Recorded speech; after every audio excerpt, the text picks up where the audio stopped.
नमस्कार। आज के वीडियो में आपका एक बार फिर से स्वागत है। चलिए क्रिया विशेषण के अगले भेद देखते हैं। क्रिया विशेषण को मैंने पहले बताया था प्रयोग के आधार पर, रूप के आधार पर, अर्थ के आधार पर, तीन आधारों पर बांट सकते हैं। तो ये मैं बता चुका हूँ। प्रयोग के आधार पर साधारण, संयोजक और अनुबद्ध।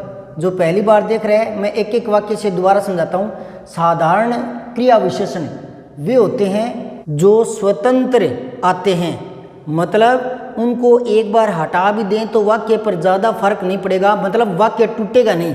जैसे हाय अब मैं क्या करूं, तो यहाँ अब जो है वो स्वतंत्र है। हाय मैं क्या करूं, इससे भी उसका भाव प्रकट हो रहा है, तो ये स्वतंत्र है। इसको बोलते हैं साधारण क्रिया विशेषण। ठीक है। संयोजक वे होते हैं जो दो उपवाक्यों को जोड़ते हैं। जैसे जहाँ अभी समुद्र है वहाँ पहले कभी जंगल था, तो जहाँ ये संयोजक नाम से ही पता लग रहा है, आप रटे मत। संयोजक संयोग करने वाला, जोड़ने वाला। अनुबद्ध नाम से घबराए नहीं, बद्ध होता है बंधना, यानी यूं याद रख लें कि जो क्रिया विशेषण किसी भाव के साथ वहाँ जुड़ा है, कोई विशेष अवधारणा व्यक्त करता है, जैसे उसके आने भर की देर है, बस आने भर की देर है, इस तरह की कोई अवधारणा प्रस्तुत करता है, तो वो अनुबद्ध क्रिया विशेषण होता है। और रूप के आधार पर मैंने बताए थे तीन प्रकार के मूल होते हैं। एक तो कैसे, जो किसी दूसरी विभक्ति से या किसी प्रत्यय से या किसी शब्द से नया जुड़ा हो, स्वतंत्र हो। जैसे ठीक, यहाँ सब ठीक रहते हैं, तो ठीक किसी भी दूसरी विभक्ति से या प्रत्यय से या कोई दूसरे शब्द से नहीं जुड़ा, ये मूल है, स्वतंत्र है, तो इसको मूल कहते हैं। यौगिक, जो दो शब्दों से या एक शब्द के साथ प्रत्यय जुड़ने से, कुछ ना कुछ जुड़ने से बनते हैं, योग से, यौगिक। जैसे दिन भर, यह लड़का दिन भर पढ़ता है। अब स्थानीय को समझ लीजिए। संज्ञा, सर्वनाम या विशेषण, अगर ये मूल रूप से बिना परिवर्तन हुए किसी क्रिया की विशेषता बताते हैं, क्रिया की विशेषता, तो फिर ये स्थानीय क्रिया विशेषण होते हैं। क्यों इनको स्थानीय क्रिया विशेषण इसलिए कहते हैं क्योंकि ये मूल रूप से तो संज्ञा होते हैं, सर्वनाम होते हैं, विशेषण होते हैं, पर कई बार किसी स्थान विशेष पर क्रिया विशेषण का काम कर जाते हैं, यानी क्रिया की विशेषता बता जाते हैं। जैसे पत्थर, ये संज्ञा शब्द है, लेकिन वह मेरी मदद पत्थर करेगा, तो ये यहाँ क्रिया की विशेषता बता रहा है, तो ये क्रिया विशेषण बन गया, स्थानीय क्रिया विशेषण। वह उदास बैठा है, उदास विशेषण होता है, लेकिन यहाँ क्रिया से पहले आकर क्रिया विशेषण बन गया। तो जो मूल रूप से संज्ञा होते हैं, सर्वनाम होते हैं और विशेषण होते हैं, लेकिन वो कभी कभी किसी स्थान विशेष पर क्रिया विशेषण का काम कर जाते हैं, तो वो स्थानीय क्रिया विशेषण होते हैं। ठीक है। अब आते हैं आज अर्थ के आधार पर। तो अर्थ के आधार पर क्रिया विशेषण के चार भेद होते हैं। पहला है स्थानवाचक, दूसरा है कालवाचक, तीसरा है परिमाणवाचक, चौथा है रीतिवाचक। स्थानवाचक समझे। इतने सारे भेद हैं, कभी आप चक्कर में तो नहीं पड़े क्या? जैसा नाम है वैसे इनके भेद हैं, तो याद करने में कोई दिक्कत नहीं आएगी। आप तो समझ लीजिए, एग्जाम में आपसे कोई भी इनको क्रमवाइज नहीं लिखवाएगा, ठीक है ना। हरे के व्याकरण ने इनके भेद उपवेद में थोड़ा बहुत परिवर्तन करके लिखा है, और भारत सरकार ने अभी तक कोई भी व्याकरण मानक सिद्ध नहीं की कि ये मानक है। ठीक है। तो आपसे ऐसे कोई नहीं पूछेगा कि इनको क्रम से इसी रूप में ऐसे बताओ।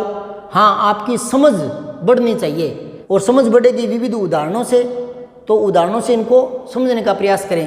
स्थानवाचक वो होते हैं जो स्थान का बोध करवाते हैं, क्रिया से पहले आते हैं। इसको भी दो भागों में बांटते हैं, स्थिति और दिशा। स्थान में स्थिति और दिशा। स्थिति वाले उदाहरण देखें।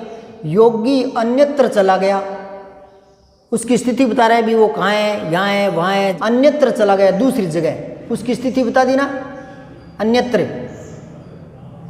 अब देखो, देखते देखते शेर निकट आ गया, उसकी स्थिति बता दी, निकट आ गया। निकट, पास, दूर, ये स्थितिवाचक होते हैं। अब देखें दिशा वाले। उधर कोई रहने लगा है, तो उधर, ये दिशा सूचक है। धुआं चारों ओर फैल गया, ये भी दिशा बता रहे हैं, चारों ओर फैल गया। या उस तरफ फैल गया या इस तरफ फैल गया या चारों ओर फैल गया, तो ये दिशा बता रहा है। तो जैसे नाम है वैसे ही भेद है।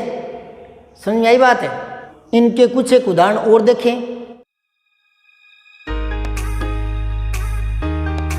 अब चलें कालवाचक। कालवाचक के भी कई विभेद कर सकते हैं। देखें, समयवाचक, अवधिवाचक, पौन्य पुण्यवाचक। इसमें तो समय बताया जाएगा, जैसे वह कल मेरे पास आया था, कल समय बता दिया, कल मेरे पास आया था। मामा जी परसों आएंगे, समय बता रहे हैं परसों आएंगे या 5 तारीख को आएंगे। वह दिन भर पढ़ता रहा, ये अवधि बता रहा है, अवधि, दिन भर, एक फिक्स समय नहीं बता रहा, अवधि बता रहा है, अवधि। समय और अवधि में अंतर होता है। अवधि मतलब पीरियड, इतना लंबा, कब से कब तक, और समय पर्टिकुलर होता है। ठीक है, तो ये तो एक निश्चित समय है कि परसों आएंगे। ये है वह दिन भर पढ़ता रहा, तो दिन भर, ये है अवधिवाचक है। आप लोग मेरे वीडियो आजकल कम ही देखते हैं, तो आजकल ये अवधि बताई जा रही है, तो ये अवधिवाचक है। ठीक है, अब देखें, वह चोर कई बार पकड़ा गया, ये बता रहे पुण्य पुण्य। इसका सीधा अर्थ बता देता हूँ, बारंबार था, बार में बारता, यानी जो दोहराव होता है। जैसे वह चोर कई बार पकड़ा गया, ये उसके पकड़ने की बारंबारता बताई जा रही है। वह बार बार झूठ बोलता है, बार बार, तो उसकी पुनरावृत्ति बताई जा रही है, तो इसको आप पुनरावृत्ति वाला भी कह सकते हो। तो ये तीनों समझ गए। कुछ और उदाहरण देखें।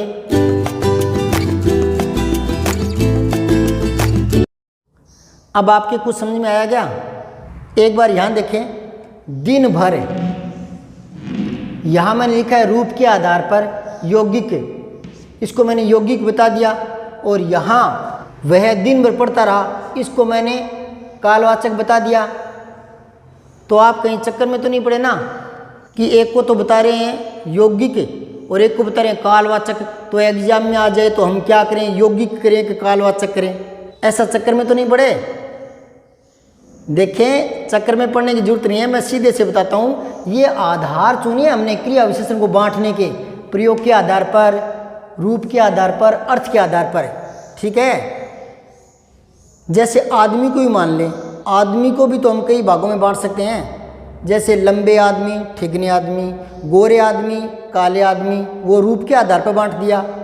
ईमानदार आदमी, बेईमान आदमी, पतले आदमी, मोटे आदमी, रोजगार युक्त आदमी, बेरोजगार आदमी।